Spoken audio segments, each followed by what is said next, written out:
Welcome to the Actually I Can Female Entrepreneur podcast. I am your host, Kayleigh Greenacre, a business strategist, coach, TEDx speaker, author, and your go-to woman for all things business strategy.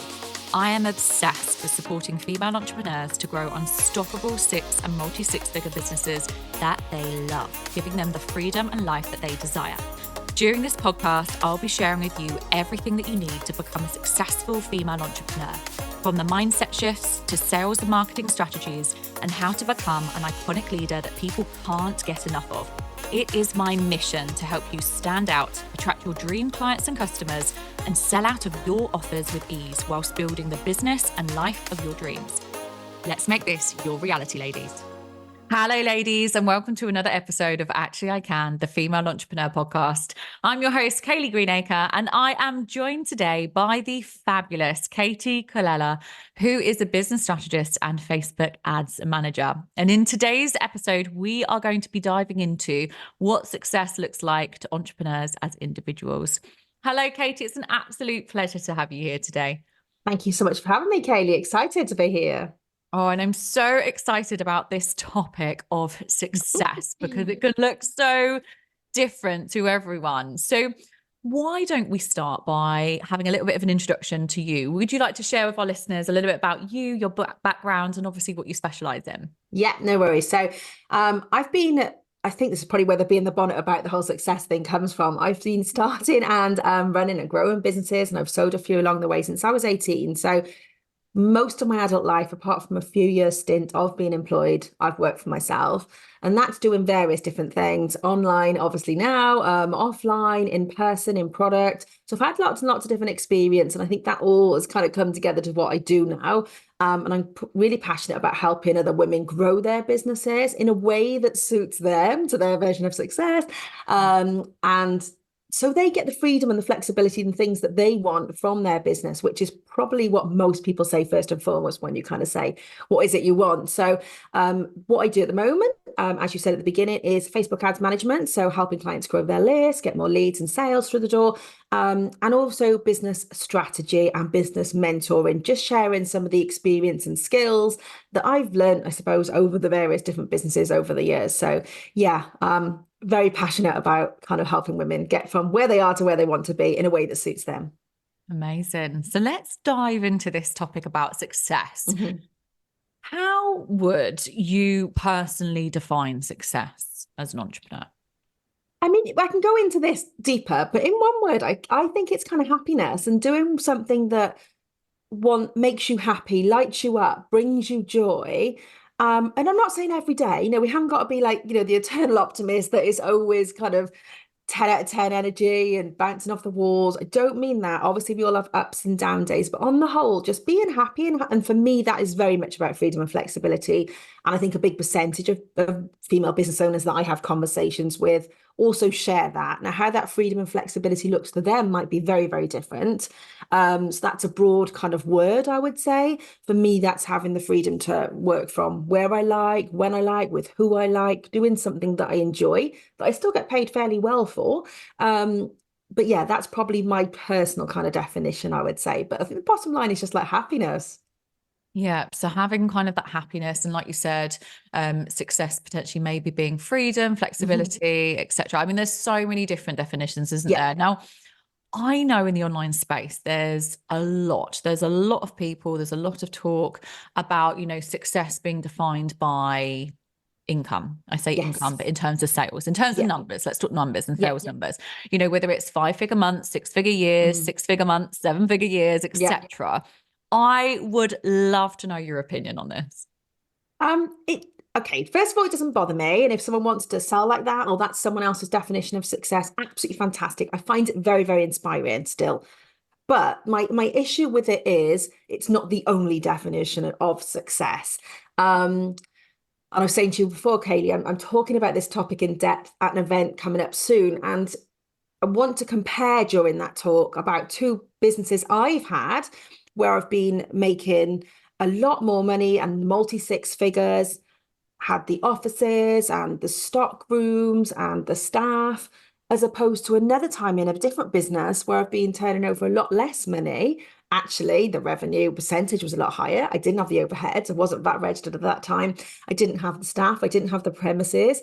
I actually had a lot more freedom and flexibility. And I think for me, it's looking at those other layers. So yes, you can look at the financial. And I'm not sat here saying I don't have financial figures and aims and goals for my own business, because that would be a complete and utter lie. I'm just saying it's more than that. It's multifaceted. So it's multi-layered in terms of what that success looks like. It's not just the financial figures. And do you think in the online space, because there are so many entrepreneurs, there's so many, whether they're service providers, product-based businesses, coaches, etc. There's so many of us in that online space. And again, I had a conversation with someone else actually earlier in regards to kind of the comparison theory, and because that's a completely separate topic, but another thing. But in terms of success, do you think that people are comparing themselves or their success to other people's success? 100%. Yeah. And I think that's where we need to kind of stop in our tracks a little bit and just take it back internal to ourselves and think, actually, what is that success to us? When I started my last business, for instance, we had sold a guest house.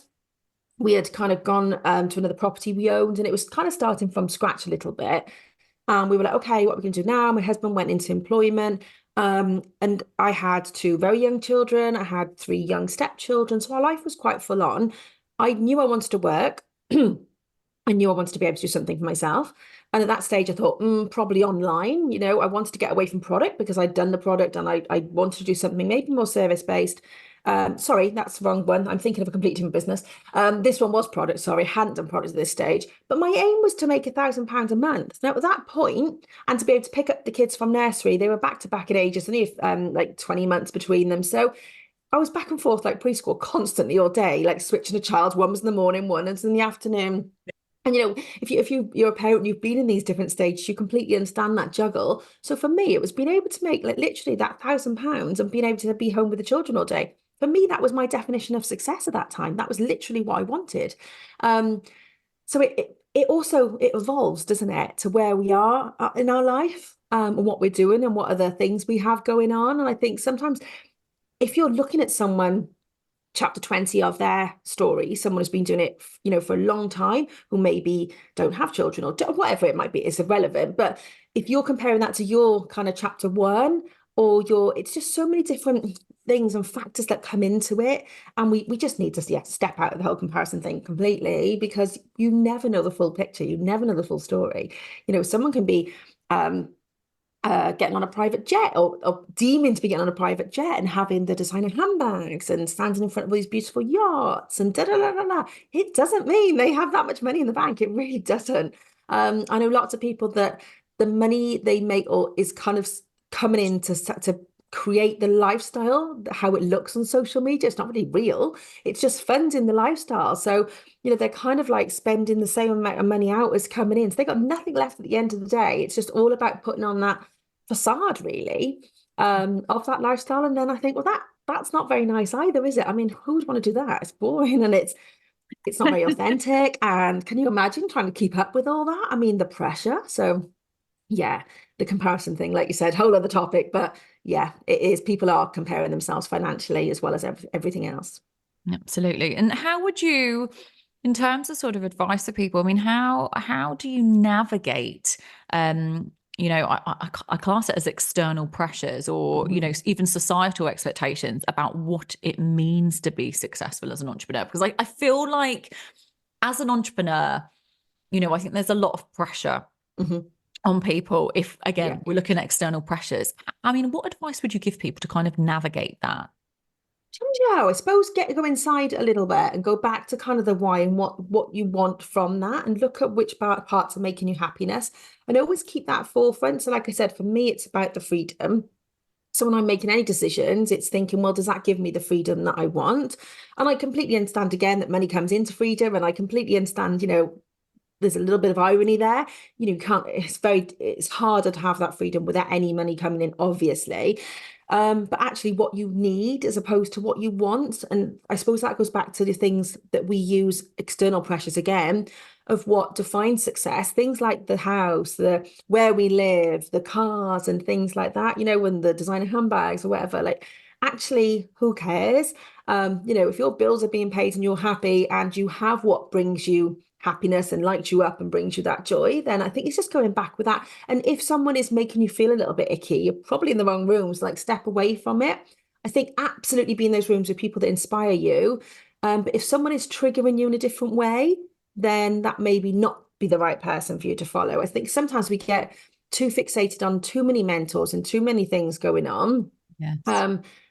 That we don't know what to listen to, what to believe, and what to follow. And then we just get all kind of overwhelmed and everything else. But just keep striving towards your aims and your goals. As long as you're making footsteps towards those, then that's still positive, as opposed to, and also breaking it down as well. Again, there's nothing wrong with wanting that multi six figure or seven figure business, but it hasn't necessarily got to be immediate. And don't think each step of that isn't successful. I think it's important to mention along the way, like every little milestone is still successful. You're managing to build a business and pay yourself. Like that's huge in itself. You're able to do that and provide your own income. That is success in its entirety. So yeah, I think realizing every step of that along the way as well and celebrating those wins. Absolutely. I think that everyone is on their own separate journey, aren't they? And I think actually acknowledging that every single step that you're taking is in the right direction, Yes. and celebrating that. I think it's always so important, isn't it, that we celebrate the things that we do. And it doesn't have to be financial gain. It doesn't have to be, oh, we've quit our 9 to 5. They're massive achievements. Yeah.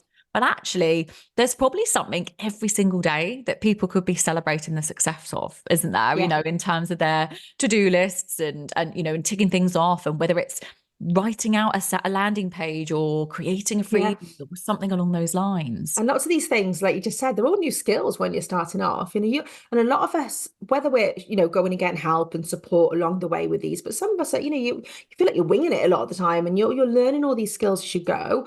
And you become so many different business owners in one, because you become your own this, your own that, A lot of the time when you're starting out, you are doing these things yourself. So you're learning so many different skills. It's absolutely something to be celebrated along the way. And that end goal or 5-year goal might be a financial goal alongside other things, but it's just important to hold true, I think, of the other things that light you up alongside the financial goals. Don't make it all about the financial goals and forget everything else that's important. Absolutely. And I can remember when, started my business, and I had an ultimate goal to be able to leave my job at the time and spend more time with my daughter. And my success in my mind was to be able to have that freedom and flexibility so I could spend more time with her. And, it's a perfect example. If any of you who are listening are entrepreneurs and you're building your business alongside your job, or maybe even you're a mum as well, and you just want that freedom, that flexibility in your lifestyle, you don't need private jets, you don't need fast cars, etc. You just want to have that quality time with your children or with your family or loved ones. Absolutely, that is an incredible goal to work towards. Hugely. And yeah, absolutely. And thinking about those steps, like you said, what do we need to do in order to get to that, and then celebrating as you come closer to that goal. So I'd love to kind of dive a little bit more into your journey. You are a very successful entrepreneur. You've had businesses, you work with the most incredible clients, etc. What has your journey looked like in terms of your mindset and kind of your view on success? Is there any, pivotal moments or any moments within your journey where things have sort of changed, or, you've had your aha moments or anything along those lines? Yeah, probably lots. But probably the standout one for me was building the last business that I'd started from scratch, literally on the kitchen table. Like I said, around the children, it was that let's just earn £1,000 extra a month just to top up my husband's income, and so we could do a little bit more. And it grew quite quickly, quite substantially. So I had to get premises and, like I said, have staff, and it did grow quite quickly, which was amazing. But it started to take over my life. And then the reason that it started in the first instance was to have time to be able to bring up my children. Like I said, they were still at preschool, so they were very young. To be able to spend the time with them, to be there. I wanted to be there for every school pickup and everything else. And even though this was like 5 years later, I still was managing to do all the school pickups. It was starting to take over my life. People were expecting, this kind of digital era, it's immediate. You've got to reply constantly. If I didn't reply constantly, I was losing sales and stuff like this. And it was just really starting to take over my life. And I think at the time, I remember it gone a little bit quieter in the business. And I remember thinking, oh, it's gone quiet. And then it was affecting me, and I was probably a bit moodier, and I was starting to fall out of love with it and lose the joy for it. Looking back now, I can probably see that it was probably my mindset and then the business. I just didn't do any self-development or anything back then. So that again was a big learn. When I eventually sold that business and made the decision, actually, I think I spoke to my husband. I was just like, I just have really fallen out with this. And he was like, just walk, like, who cares? And I was like, I can't walk. I've spent 5, 6 years building this up from scratch. And then I was like, hang on a sec. Like, why am I thinking about walking? This has got some value in it, and managed to sell it. But I actually felt like a failure hugely. I built it from nothing, sold it for a really decent amount, and then was like sat there crying because I felt like I'd failed because I'd walked away from it, Oh, and I felt like a quitter. And again, it was only probably 6 months, a year later, where I looked back and could see that it was number one, the best decision I ever made. It was number two, it's not okay. It's okay to walk away from something if it isn't bringing you joy as well, which is a huge lesson for me. And actually, I made money from it. Like I said, it started from something I was still able to kind of be there for the children every day. And then by learning those skills and starting something different, it enabled me to have all the freedom and flexibility that I'd always wanted. So yeah, that was probably the main turning point for me. And then doing more self-development mindset in the online world, which is very, very different. Like the online service-based bubble, as I like to say it, there's a lot more I suppose, concentration on self-development and mindset, and you can see it just differently. It just didn't exist when I was in product, or maybe that was just me. yes. Maybe I was just in a different world, but yeah, it just didn't exist. So it's something now that I feel a lot stronger about, and I definitely work all the time. And again, like, as you know, obviously it's just ongoing. It's never like a mindset done. And I've got so many big opportunities and challenges coming up this year that I know are pushing me massively outside my comfort zone. So I know it's something even more that I really have to work on my mindset and tap into that, because otherwise I'm just gonna, I could screw up in a little ball and cry. But I want to utilize these opportunities. So I need to, tap Absolutely. in and do the mindset work and make sure I put myself out there. Oh, amazing. And thank you for sharing that. Is there anything specifically that works really well for you in regards to mindset? Because I think when we look at entrepreneurs and we look at, Mhm. aiming towards their goals in terms of success, whatever their Yep. success looks like. But like you just said, mindset plays such an Mhm. important part of it. So is there anything specifically that you do personally that really helps you with that or Go through has helped? phases, if I'm honest. I go through little phases where I'm like, oh, I get this great morning routine. And then for me, I know that habits take a lot longer than like 21 days to kick in. I know they say 21 days, but it just takes forever in my mind. So I've done lots of the get up at 5 and miracle morning, and I've done lots of different things. I do like affirmations still, or playing kind of positive affirmation type music in the background. But I think the main thing for me is if I'm having a wobble, and that will always happen to any business owner, no matter what level they are at. There'll be ups and downs. There'll be days where you're kind of thinking, can I do this? And you start questioning everything. I have, I refer to it, I think in my head, I think I worked for someone once in sales in my 20s, and that kind of short stint. And we always were taught to have a brag file. And it's basically all the stuff and the case studies and the testimonials and the reviews. And I just keep a good old Google document with, I write down case studies of clients so I can see results. Because the problem with being a Facebook ads manager is sometimes you start to judge your own worth and your own value on the results that you've gotten for clients. Yes. Now, I can't be hard responsible for people's results. I know that from the bigger picture. I can do the best I can do to work with my ability and skill set and knowledge, but I can't guarantee results. So that can be a wobble if you're struggling with results and you're like, I'm trying to get these better, and you're testing, you're tweaking, you're optimizing, and you're making changes. You're doing the work. You're probably doing more work because things are not working as well. But you start to get that internal kind of wobble. Do I know what I'm doing? Maybe I've been winging it for all these years. And you start to question it. So that's when I always go back to look at things like results, or what people have said about me, more importantly, and what I'm like to work with, or how they found it, or what they've got out of it, and all those sorts of things. And I think it's really important to keep that in one place. And I've got videos and everything else that I can go and watch just to boost your own kind of mindset. It sounds like it's an ego boost, but it is just reinforcing that actually you do know what you're doing, you've helped people, and then you can see that ripple effect you've had, and you know that that's had a really positive impact on not just people's businesses but their lives, and then that's ripple effect out to their relationships and their friends and family and everyone else. So yeah, I think keeping that top of mind is probably, if I'm having a down day, that's something that I do. Just go and refresh myself. And also making time, I think, for ourselves and doing things that really do kind of light us up. Otherwise, we can just be stuck working in our business rather than on the business or giving ourselves time.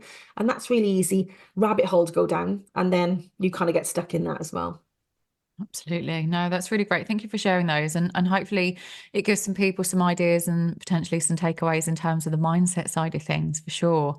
So when people are building their businesses, let's talk about a little bit about the aims of business growth and obviously leading into success.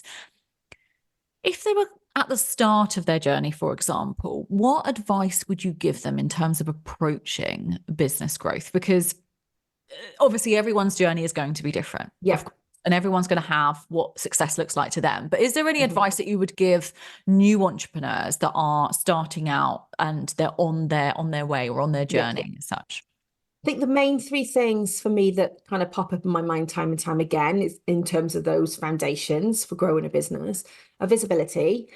Can't go into a business and not be visible, even if you were product based. I've had a sandwich bar, I've had a guest house, I've had a product based business. They all still needed me at the forefront. And the minute that I wasn't there, even in a sandwich bar when I was 18, if I took a week off to go on holiday, even though they were business owners from offices that were coming in to get the same sandwich every day, it would still be quieter. It just didn't like make sense in my mind at that time.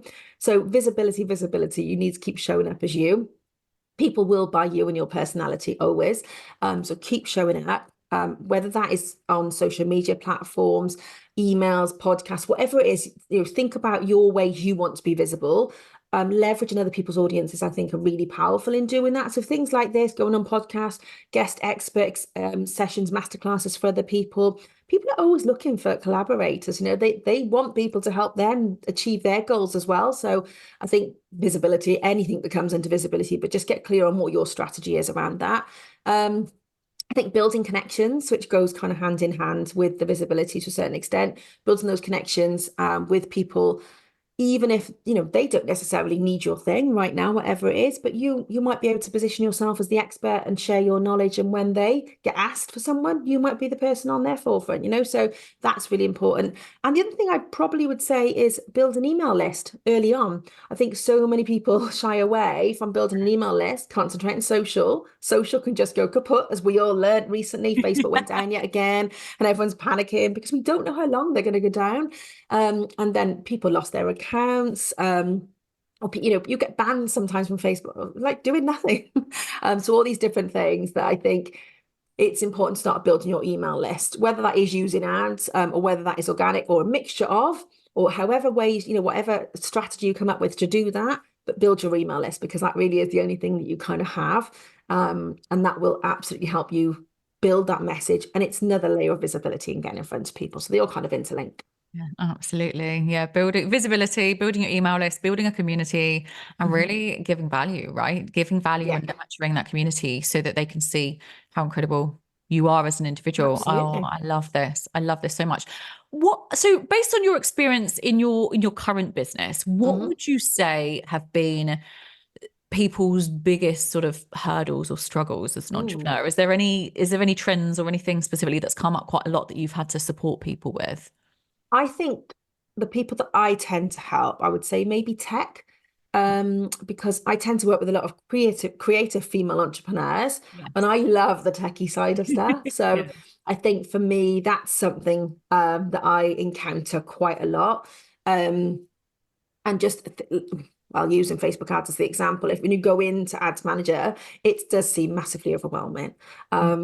And it looks so confusing, and there's so many different things, and it's like, where do I start? So I think a lot of people struggle with things like that, and just all the things like I said, we do become someone who has so many different roles within being our own boss or CEO, however you label yourself. And I think doing all the different things and knowing where to start with that. And I think it's just a case of breaking it down and saying, okay, well, these are the things that I would like to achieve. Let's just say 12 months initially. Break that down and what is important now, what can wait, and then break everything down into kind of bite-sized steps in terms of just making a start. Because otherwise you can become frozen with fear and frozen with overwhelm. And 6 months later, you've achieved nothing because you're still worrying about the website or this or that. Even like a website, for instance, okay, you can always stick like a pretty simple website together yourself if you need to. Just do the one page to start with, instead of thinking, oh my God, I need this, I need that, I need this, it needs to be all singing, it needs dancing. Does it need that right now? Or could you start with a page that is contact you and a little bit about you and then add as you go? And I think just doing those little steps and moving forward all the time will help you feel less overwhelmed, and make you feel at least like you're making a positive step towards, on your journey. Oh, I love this.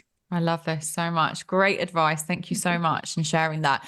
So we're coming towards the end of the episode. And what one piece of advice, I know you've just given some really valuable advice there, but what one piece of advice would you give all of our listeners today who are on their journey to success, but they potentially might be struggling or having some setbacks in terms of mindset? Is there any one piece of advice that you would really give them, sort of leading on from what you've already said? Oh, keep going as long as it is still something that's lighting you up and bringing you joy. Don't be afraid to change your mind if it's not. But I think build a community around you and find people that are also going to help kind of lift you up and carry you a little bit, or get help and support if you need it. And again, I understand some of that comes with an investment that you might not be able to kind of necessarily afford if you're right at the beginning, or you see that as a big step. But the investment will often, as long as you choose the right investments, the investment will often kind of fast track you to where you want to be or give you the skills to take you to the next step.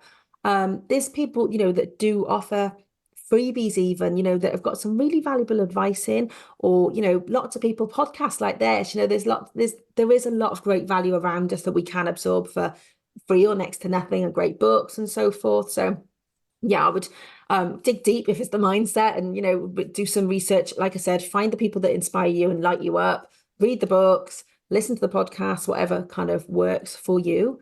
And if it is something that you're kind of passionate about, don't give up, keep being visible. I think often we draw away when we're on a dip. It's like we hide. Yeah. If you're on a bit of a dip and things are quiet, and you, in theory, you have extra time on your hands. So I try and think, well, if I've got a quieter month, instead of thinking, oh, I'm a bit quieter this month, oh, where's that happened? I think, right, great opportunity. Let's get on some more podcasts. Let's make some more connections. Let's go and do some masterclasses for people. Let's get my name out there more. Let's increase the visibility. Like, use that extra time you have. At the moment, when you're starting off, sometimes you have more time because you haven't got maybe as many clients. So use that time to do the things that are going to make the difference in 3 months or 6 months or 9 months down the line, because all that visibility starts kind of coming to fruition. So yeah. Oh, I love this. Look into the future and just seeing everything, every single piece of, of work that you do now, every action that you take is going to help in It really terms of those. does, doesn't it? And you can see it, can't you, when you've been around a while? I think you can start to see that happening. Absolutely. You can. It's that kind of knock-on effect, isn't it? And you can see the work that you put in 6 to 9 months Yeah. ago, just like you said, then pays off because those people are now connected, you've now nurtured, or you've now built a community, etc. It all works together, doesn't it? No, I love It this. does. Great. This is great, my lovely. Thank you so much for sharing that. So, final question. And I ask all of my guests this question because I think it's always fascinating to know, what is your one word or mantra for the year? I'm going to go with ready. And I didn't officially kind of start the year with a word or a mantra or anything else. Well, I've got two actually, because I feel like I'm ready for the next level, and I feel like I'm ready to push through and take things. I feel like a fizz at the moment. I feel like a fizz of excitement. And I think it's just because there's so many great opportunities that are happening this year for me. And I know it's pushing me out of my own comfort zone. And that kind of, you get that nervousness, obviously, but also the excitement. So I'm kind of fizzing a little bit about that. And then I heard like a little quote, which I'm just going to claim as my own mantra. And it was, I'd rather a life of wells than what ifs. And I just was like, oh, I like. Yeah. And it's just, who cares if we try something and it doesn't work out? And like I said to you, I'm doing this speaking up thing and I'm a bit nervous about it. And if I get really nervous and I mess a word up, who really cares? No one's going to sit and judge. But if it was the worst thing that happened, I'd be like, oh, well, at least I tried, rather than the what if of what if I did do that and something really cool happened off the back of it. So yeah, that's kind of the mantra, I guess. I love that. Absolutely love it. It's so inspiring as well for our listeners. Katie, thank you so much for being our guest on today's episode. Where can our listeners find you and connect with you? I'm pretty much everywhere. So Katie Colella, which is Katie, and then it's Collella. The website is katiecolellasocial.co.uk, and from there you can find the links and anything else. So yeah, I'm pretty findable because there's not many Colellas around. Oh, amazing. Go and give Katie a follow, connect with her, and she is incredible at what she does. And I can speak from working with her, especially on Facebook ads, which are just amazing. Thank you so much, darling. And thank you to all of our listeners again for joining us on today's episode. Don't forget to rate, review, and subscribe to the podcast. And I will see you all again next time. Thank you for tuning in to the Actually I Can Female Entrepreneur podcast with me, your host, Kayleigh Greenacre. If you are ready to build, grow, and scale your dream six-figure or multi-six-figure business, then head to our website now for more information or connect with me on socials to see how you can create your dream business and dream life.